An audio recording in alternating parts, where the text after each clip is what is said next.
Jadi saya memberanikan untuk resign pada saat itu dan menyiapkan klinik untuk adik saya. Lo kerjaan baik-baik di multinational company lo lepas buat ini. Iya coach. Bukannya lebih enak di perusahaan multinational company ada gaji yang bisa diterima secara reguler, terus ngapain juga bikin, kan adikmu kan bisa kau kasih duit aja, kenapa mesti bikinin klinik?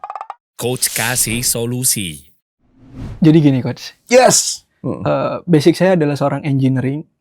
Terus sekarang saya punya bisnis. Dan sebelumnya saya pernah bekerja di multinational company selama 2 tahun. Kau anak muda, 24 tahun kerja engineer, terus kerja di multinational company. Kayaknya gue kebalik deh kursinya. Kita tuh kerennya gimana? Enggak coach. Dan dari Medan ini langsung datang ya? Langsung datang dari Medan. Kehormatan coach. banget. Makasih ya udah menyempatkan diri datang ke Jakarta. Khusus buat ini katanya salah satunya ya? Iya coach, pengen denger advice dari Siap!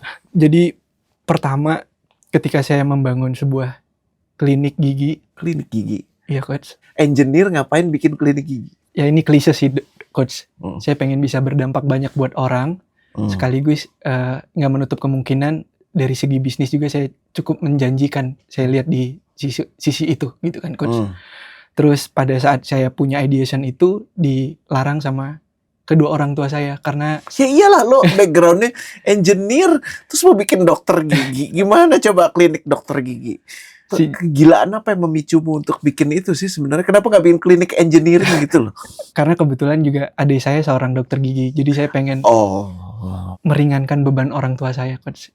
Karena sejatinya orang tua saya itu bukan basic mampu, jadi dan saya pengen sekiranya itu adik saya itu jadi tanggung jawab saya.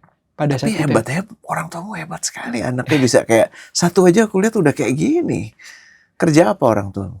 Ayah atau papa itu pegawai swasta dan ibu pegawai negeri sipil gitu coach. Keren. Jadi mereka udah cukup dengan tabungannya untuk masa tua mereka gitu. Jadi tinggal kalian berdua? Saya bertiga coach. Bertiga, ada adik satu lagi? Ada adik satu lagi. Iya, saya paling besar coach.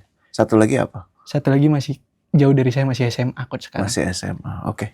Ya, jadi saya ngerasa adik saya adalah tanggung jawab saya gitu kan coach. Jadi saya memberanikan untuk resign pada saat itu dan menyiapkan klinik untuk adik saya yang nomor 2. Yang perempuan pada saat sekarang juga masih kuliah gitu kan coach. Bertentangan awalnya sama orang tua saya.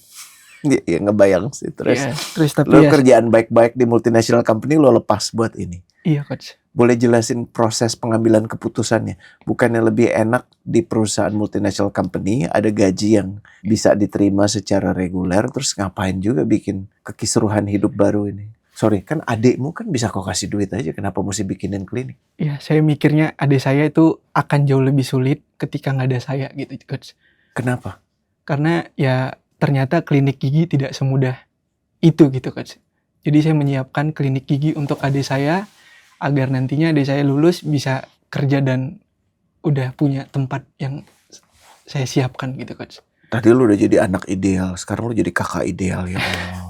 Gue semakin gak berguna, lanjut terus. Antara idealis dan ilmu saya yang belum banyak, di 3 bulan pertama itu saya nggak bisa tidur 3 bulan itu pertama. Itu kapan 3 bulan pertamanya? Di September 2024 coach. Awal pertama klinik buka. Hampir setahun ya? Udah setahun coach kemarin. Terus 3 bulan pertama idealis saya itu saya pengen di setiap lini itu ada, otomatis saya tidak bisa memperkirakan budget yang saya miliki dengan keberlangsungan kliniknya gitu kan coach. Alhasil di 3 bulan pertama saya minus 100 jutaan coach. Itu menggerocek kantong saya si pribadi yang saya sudah kumpulin dari. Itu capex atau opex? Opex dan capex coach. Opexnya doang berapa? Opexnya pada saat itu total karyawan saya ada 25 orang coach di awal. Lu bikin berapa kliniknya? Saya bikin 1 klinik tapi ada 2 dental unit. Jadi dari jam 7 pagi sampai jam 10 malam buka. Jadi saya total itu ada 25 karyawan saya pada saat itu. Banyak banget. Iya coach. Banyak banget. itu yang saya. Di Medan orang kerja tiap 3 jam atau gimana? Jadi saya buat persipnya ada 5 jam coach. Jadi 25, Masya Allah. Terus. Ya gak heran lu jebol ya 100. Iya, jebol minus 100 juta di duitnya situ. dari mana bro? Dari tabungan saya ketika saya berkuliah, terus saya juga kuliah sambil berusaha, terus juga waktu kerja saya nabung gitu kan coach. Oke, terus? Alhasil di bulan keempat pada saat itu di bulan Ramadan yang saya pikir makin nggak bisa nih saya gaji karyawan gitu. Alhasil saya sempat ngomong ke beberapa karyawan saya, kayaknya ini bulan terakhir pada saat itu coach. Tapi ya saya percaya Allah punya rencana coach. Masya Allah. Terus? Awalnya saya kira sepi, ternyata turning point-nya di Ramadan coach. Serius? Iya coach. Kita ramai banget dan alhasil saya akhirnya bisa hidup. Itu yang tadinya saya mikir di Ramadan ini akan semakin banyak, jadi mungkin saya ngerjain admin, saya satpam, saya bersih-bersih, saya semuanya gitu saya mikirnya. Tapi Allah punya kehendak lain gitu coach. Itu berarti Januari, Februari tahun ini. Iya coach, yang Ramadan. Iya kan. Abis itu gimana? Bagus. Bagus coach. Alhasil sekarang kita di November akan buka cabang yang kedua coach. Gila. Sekarang pebisnis ideal. Ada apa ini? Hafid, kenapa kau pilih orang kayak begini? Ya, Terus keren banget sih. Apa nama ininya? klinik Kita umumkan kalau ini nggak apa-apa ya. nggak apa-apa Apa coach. namanya? Klinik gigi senyum dan senyum coach. Klinik Gigi Senyum dan Senyum dari Medan. Kapan kau merambah Jakarta? Waduh coach. Medan dulu ya. Oke, Iya. satu-satu. Mudah-mudahan. Terus. Terus di November ini kita akan buka dan mudah-mudahan bisa berdampak lebih banyak, dan saya hitung total karyawan akan menjadi 50 orang coach. Dokternya jadi ada berapa? 4. Enggak coach, jadi satu klinik itu ada 7 dokter umum dan 5 dokter spesialis coach. Satu klinik.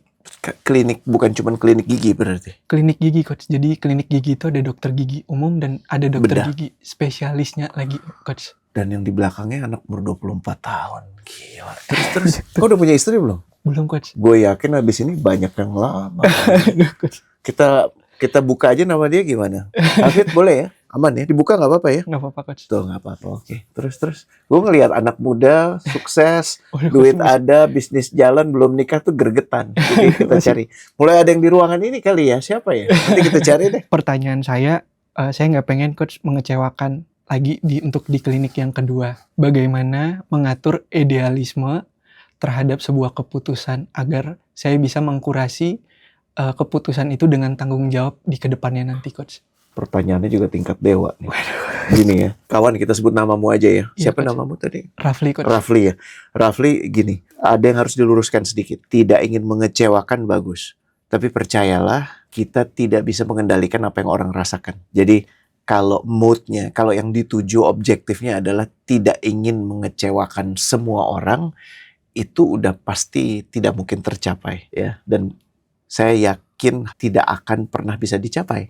Jadi jangan menjadikan itu sebagai objektif. Tidak ingin mengecewakan orang itu tidak tepat. Tapi sedapat mungkin melakukan sesuatu terbaik, keputusan terbaik, itu boleh. Dan itu malah yang dianjurkan. Menarik ya, tadi kau menyebut idealisme. Kalau dibilang idealisme itu salah nggak? Enggak. Gue umur 53 juga masih ingin mempertahankan idealisme. Karena idealisme itu menurunkan tata keyakinan. Ya, dan kita tuh sebenarnya memilih bertindak, berucap itu dasarnya apa sih? Tata keyakinan. Bener nggak sih? Iya coach. Kita kalau mendengar orang yang dengan mudah sumpah serapah, ya itu udah menunjukkan tata keyakinan dia. Kalaupun dia sedang tidak sumpah serapah, itu karena dia lagi tahu diri aja. Cuman secara umum tata keyakinan dia memungkinkan dia untuk ngomong sumpah serapah. Orang yang kemudian mengambil keputusan-keputusan yang jujur walaupun pahit, itu juga karena tata keyakinan. Dan dirimu diselamatkan dengan ada respon yang baik setelah melalui periode kosong. Pelajarannya menurut saya bukan di periode naiknya, tapi di periode kosongnya. Dan yang memicu itu apa? Dan pengen dengar juga sih justru, kenapa kok memutuskan untuk membuka klinik kedua? Kan maksudnya belum sampai periode amannya tuh belum setahun ya, tapi udah memutuskan untuk investasi lagi. Dan ini dananya dari mana kalau boleh tahu? Ya, jadi karena Awas lo ya, lo ngomong pinjol ya. enggak coach. Enggak ya? Jadi karena saya senang investasi juga, jadi saya belajar terkait finansial gitu kan coach. Jadi saya selalu mengatur cash flow yang ada di klinik coach. Jadi Pembiayaan ini dari mana? Capex-nya dari mana? capex-nya dari margin yang ada dari klinik pertama, saya kumpulin selama kurang lebih 7 bulan pada saat itu coach. Alhasil saya bisa alokasiin untuk cabang yang kedua. Terus kenapa tujuannya buka cabang nggak menikmati gitu kan coach? Alhasil kan karena saya belum pernah menikmati sama sekali gitu kan coach. Kau dapat gaji tapi kan? Iya, saya hidup dari situ coach. Karena sempat saya baca beberapa, saya harus mitigasi resikonya coach. Jadi karyawan HO saya kan cukup terbilang banyak coach. Jadi saya harus, HO-nya berapa orang? sama saya ada 7 orang coach. Hmm. Jadi saya harus selamatin HO-nya dengan menambah. Nambah. Oh, jadi cost komponennya lebih kurang. Ya, make sense. Secara logika tuh make sense. Tapi boleh nggak saya nanya lagi? Kenapa orang-orang memilih untuk pergi ke senyum dan senyum senyum. lagi? Iya coach, karena di klinik saya itu awal saya buka senyum dan senyum tuh pengen kasih one stop solution untuk orang tersenyum coach. Jadi makanya tadi coach One tanya, stop solution untuk orang tersenyum. Jadi bukan nyembuhin sakit gigi, tapi bikin gigi lo jadi sesuatu yang bisa dibanggakan gitu iya ya. gitu coach. Oke, pinter. Di Medan ada pemain lain, Banyak coach. terus kok bisa mereka milih dirimu? Karena basicnya saya dulu kerja di multinational company gitu kan coach, di bagian Sebagai apa marketing. dulu? Oh, marketing. Jadi saya banyak belajar dari situ coach. Hmm. Alhasil kalau saya dengar dari customer saya tuh, mereka tuh datang ke klinik saya karena sosial media kita yang cukup aktif, bagus, terus dari segi pelayanan itu kita selalu utamain gitu coach, dan segi harga Keren. juga cukup kompetitif sih, Berapa? coach. Kalau scaling itu kita start dari 200.000 aja coach. Scaling tuh yang Bersihkan karang. bersihin karang ya, 200 ribu. Murah sih, gue barusan scaling jutaan di sini. Iya coach. Hmm. Mudah-mudahan di November ini kita akan buka. Terus saya juga, Oh, belum buka, baru akan buka. iya lagi tahap renovasi. Ada investor nggak? Saat ini sih belum sih coach, tapi saya, Ingin membuka untuk investasi, untuk investor. visi saya sih di 3 tahun itu 20 klinik coach di Hmm. seluruh Indonesia, dan saya akan main di tier 2 dan 3. Hmm. Karena kalau main dari Jabodetabek, Jadi tier 2 tuh maksudnya apa supaya kita punya pemahaman yang sama? tier kota, ya, secondary city coach. Secondary city, jadi maksudnya kayak Tangerang, Ya, Serang. Kenapa dokter mau kerja di tempatmu? kalau dari perspektif dari dokter saya, yang pertama saya itu menggaransi fee mereka coach. Jadi beberapa klinik tuh tidak menggaransi fee mereka. Jadi kalau nggak ada pasien, mereka yang nggak bisa dapet fee gitu. Tapi kalau di klinik saya, ketika Ada ada basic. base-nya coach. Boleh tahu kok kasih berapa? Kalau saya sih kasih mereka per shift sih coach. Satu jadi- shift itu 5 Jadi jam. kalau kau ambil berapa shift, otomatis mereka punya lebih besar. Lebih besar masukan. coach. Iya coach. Menarik. Kayaknya lo nggak butuh apa-apa sih. Nggak butuh apa lagi lo dari gue. Kalau saya pribadi sih, karena sekarang ini saya pengen bisa berdampak banyak, yang saya butuhin dari coach tuh justru mentor dan advice, bimbing saya coach ke jalan yang lebih. Masya Allah. Ada beberapa aspek ya. Jadi mood gue tuh ada 2. Ngelihat lo kayak mood anak. Karena anak gue juga baru kerja. Umurnya kurang lebih sama gitu ya. Sama satu lagi mood sebagai coach dan mentor. Jadi kadang-kadang gue harus menavigasi di antara keduanya. Makasih Rafli, yang Rafli sampaikan dari yang buat gue sendiri sih ini kayak apa ya, Fit, kayak oase ya. Kita biasa dengan problem, pinjol. Dirimu datang membawa harapan akan Indonesia yang lebih baik. Lakukan itu, apa yang ditargetkan 20, jangan cuma sekedar angka, Baik. tapi ingin memberdayakan orang-orang yang dalam jangkauanmu.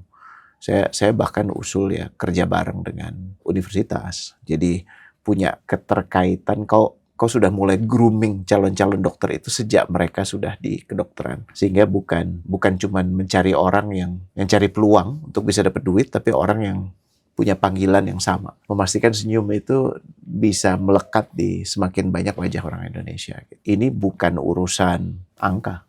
Ya. Ini urusan hati. Dan hati kan bolak-balik ya. Kalau tidak didekatkan dengan Allah, maka hati itu akan senantiasa kedubrak. Dan antara yang kita ingin bikin impact dengan akulah pemberi impact, itu tipis bedanya. Yang satu itu memenuhi panggilan Allah, menjalankan apa yang Allah titahkan. Yang satu lagi itu melayani diri sendiri. Hebatnya gue, gokil ya gue, istimewa ya gue. Nah, mentor yang baik itu mengingatkan kalau kau sudah menunjukkan tanda-tanda itu. Karena kesuksesan yang cepat di banyak orang, terutama laki-laki, itu mempercepat proses kropos dari dalam juga. Masih ingat BlackBerry ya? BlackBerry itu dari tahap dia menunjukkan prototipenya hingga menguasai lebih dari 50% market share global, itu kurang dari 6 tahun. Tapi 4 tahun kemudian hancur. Sekarang share-nya BlackBerry berapa? 0.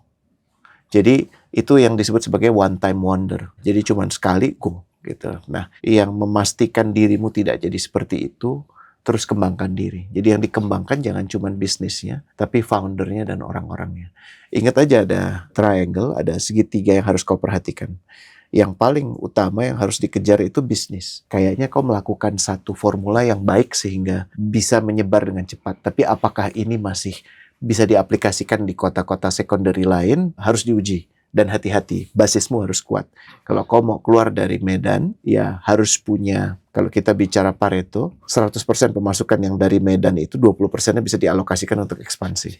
Paham ya? Paham coach. Ya, dan dirimu juga harus kasih jarak untuk kau bisa nafas. Karena kadang-kadang kalau kita udah ngejar ingin 20 itu jadi angka yang cuman sekedar angka. Jadi orang tuh yang ngejar 20-nya bagus, cuman kenapa ya?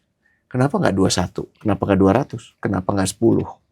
Nah, itu kan menjadi PR-mu untuk bisa bukan menyampaikan informasi. Karena kalau menyampaikan informasi, karena gue maunya 20. Tapi kalau orang dikasih tahu gitu, dia kan gimana? Siap, komandan.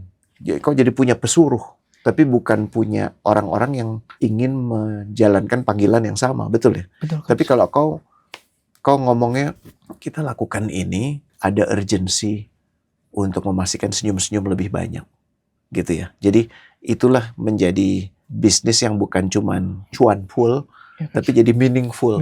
Ya, untuk semua yang berinteraksi.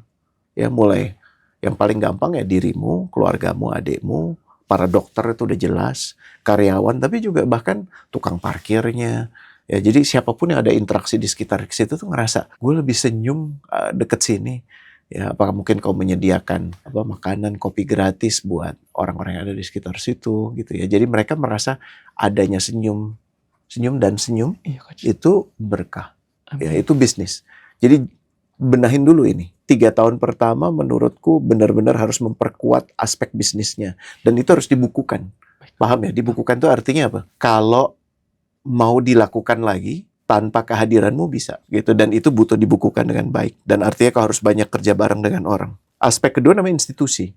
Institusi itu yang harus dibangun adalah, kan ada banyak sekali dokter gigi, tapi dokter gigi mana yang cocok untuk di sini? Contoh kayak kita, ini saya menggunakan bank yang saya paling kagumi namanya BCA ya.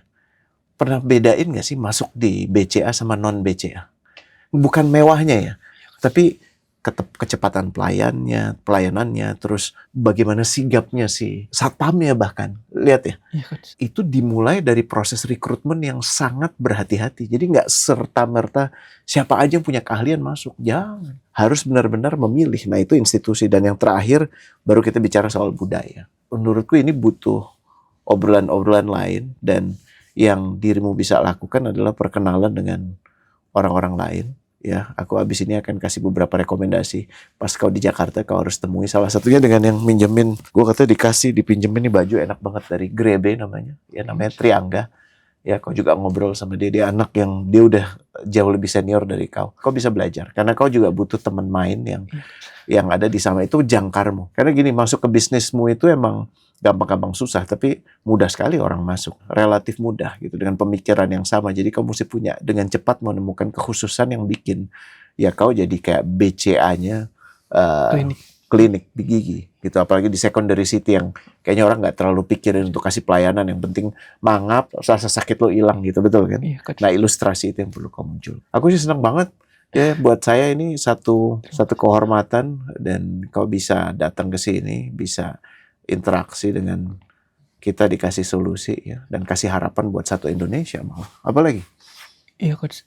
Jadi setelah saya running bisnis itu 6 bulan, saya ketemu sama satu sosok yang pada saat itu ngerjain website developer klinik saya, coach. Terus karena saya ngelihat ada problem, karena menurut saya gigi itu bagi kalangan orang tertentu tuh suatu hal yang mahal, coach. Jadi saya gimana caranya buat orang tuh bisa akses barang-barang gitu. Karena sejatinya yang saya lihat dari pemerintah itu, data yang saya baca ya, coach, itu pelayanannya juga masih sangat minim gitu kan, coach. Terus Pelayanan dari kesehatan gigi dari pemerintah. Dari pemerintah itu masih sangat minim kan, coach. Terus nyeletuk aja, bisa nggak ya kalau kita kasih tahu permasalahan gigi orang tuh menggunakan kamera. Saya nyeletuk sama website developer gitu kan, coach. Menggunakan apa? Saya bilang, bisa nggak ya, kan pada saat itu zamannya AI gitu. Bisa nggak ya kita bikin aplikasi yang dengan kamera itu bisa terdiagnosis penyakitnya apa. Terus pada saat itu kita coba deh, kita garap bareng berdua pada saat itu ya, coach. Alhasil di beberapa bulan kemudian kita stuck dalam arti siapa yang bisa memvalidasi apa yang kita buat ini benar atau salah gitu kan coach. Jadi akhirnya saya ajak dokter coba lihat apa yang kita kerjakan pada saat ini tuh benar apa enggak. Alhasil ya alhamdulillahnya sekarang kita punya telemedicine based on AI coach, namanya ada halogigi.ai gitu kan coach. Jadi itu aplikasi yang cukup menggunakan kamera ditunjukin giginya, problemnya itu tahu apa, dan ketika sakit banget solusinya bisa dikasih tahu apa, contohnya bisa obatnya apa, terus minum ini itu. Jadi itu bisa membuat orang setidaknya bisa nahan rasa sakitnya kan, karena kalau sakit gigi itu kan nggak bisa ditahan banget kan coach. Bawaannya pengen nonjokin orang gitu ya, kan. apalagi yang ada di pelayanan kesehatannya masih minim banget gitu kan coach. Nah pertanyaannya, sekiranya coach ada saran gak ya untuk kita yang masih baru ini untuk bisa juga bareng dengan ngembangin si halogigi.ai itu. Pengembangannya kayak gimana yang ada di pikiran? Saya pengen orang tahu aja dulu gitu, kita berimpactful itu terhadap pelayanan kesehatan gigi sih coach. Paling efektif ya undang dirimu ke Kasih Solusi, tapi di channel utamanya yang namanya Derry. Nanti difasilitasi sama Dimput dan sama Hafiz. Namun yang jadi pertanyaan lebih penting, ngerti kenapa mau menjalankan solusi itu, smart, cerdas, tapi yang kau cari dari situ apa? Dari aplikasi ini? Ya saya nggak menutup kemungkinan ya coach. Pasti saya juga mikirin bisnisnya si halogigi.ai-nya gitu ya coach. Saya mikirin adalah dua konsep bisnis yang sebenarnya satu gitu coach. Jadi kalau tadi coach tanya ke saya, kalau klinik gigi jadi marketplace buat klinik. Iya coach. Wah, menarik sih, menarik. Aku belum punya referensi yang banyak soal itu. Ya harus dibuktikan dengan 100 klinik pertama terpacu untukmu. Tapi bagaimana kau bisa memisahkan antara senyum dan platform ini? Kan itu dua hal yang berbeda ya. Saya itu akan membedakan komunikasi ke marketnya coach. Jadi nggak bias antara saya sebagai founder Senyum dan saya juga sebagai founder di Halo Gigi. Jadi kita selalu bedain. Kalau aku ngelihatnya gini ya, Rafli, kayak kau udah pesen pizza, kau pesen steak, kalau mau dijalankan bersama ya siap terengah-engah aja. Tapi nggak apa-apa, lebih baik terengah-engah. Ada baiknya juga kau punya mentor yang bisa bantu proses tumbuh kembang ini, yang ngerti menumbuhkan bisnis klinik yang satu dan menumbuhkan bisnis market. Kabar nggak asiknya terkait teknologi kan sekarang, as you know, ini winter tech.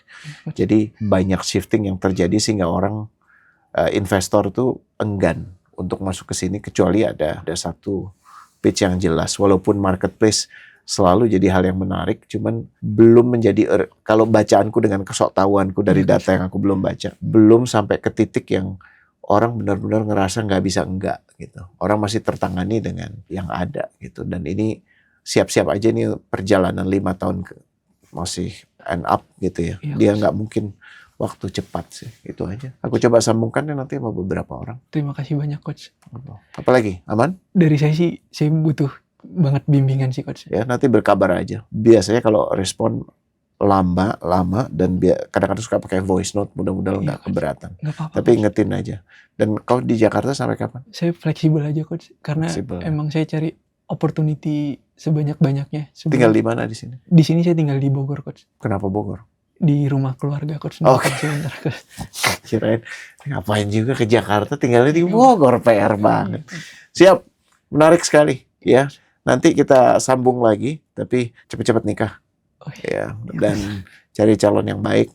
Amin. Pilihlah karena agamanya. Nah, ini sisi bapaknya yang ngomong. Good luck, bismillah. Coach Kasih Solusi.